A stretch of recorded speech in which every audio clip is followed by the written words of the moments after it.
We were talking about Keith Richards' book, Life, and his concept of open tuning, 5-string open tuning, and how he came to discover that. I forget who taught him that as well.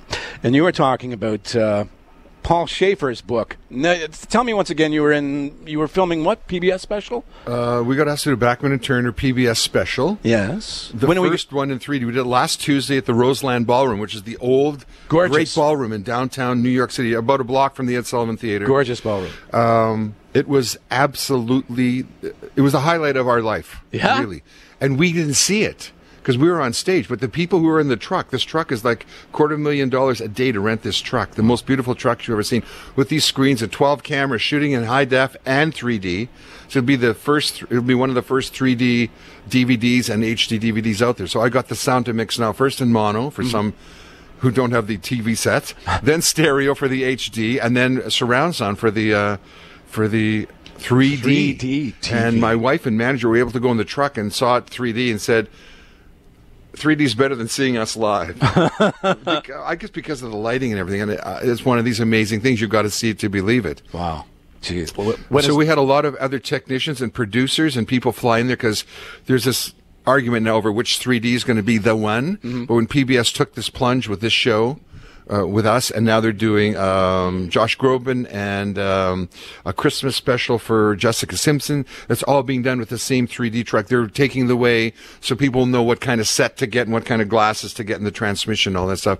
So for us, it's great. And when they start transmitting full-time 3D, will be one of the shows, 90 minutes that we did, that's over and over and over, that they're going to be, putting in a loop. And Paul Schaefer joined us from the boy from Thunder Bay.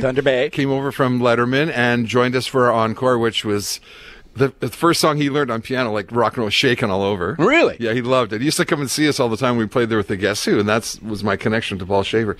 And then he did, Taking Care of Business. And in the end, he did a little bit of the Who and took his piano down and was smashing it. And I was putting my guitar, and we went a little wild in the ending. And he's just a really good friend, and he brought a real zest and class to the to our encore there. Yeah, it was just great. Do you ever have this in your collection before? Sure, absolutely. Yeah, I did several copies of it. As a matter of fact, one of my all-time favorite albums. Is it? Yeah. And why would that be?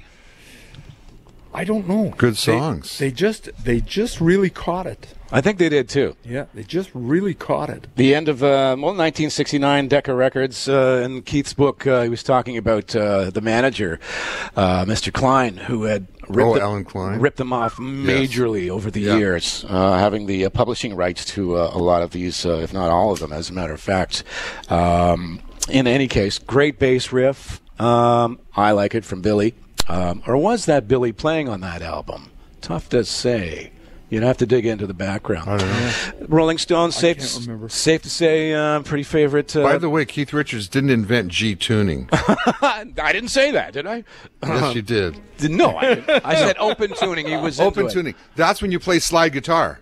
You tune to an open chord, because you're playing with the bar or bottleneck. So he just lowered it down, and that's how he played his guitar. And it's also used in bluegrass a lot. I learned it from old Chet Atkins' album when I was 14 years of age. Yeah. To play some stuff. So it's a very similar kind of thing. Huh. Really? But he invented his own use of it, if you know what I mean. He made it, put it into rock and roll. That became his sound, that sloppy. And when he adds his two fingers on there, he gets a sixth and a suspended fourth on that chord, and that's his own sound. It's great.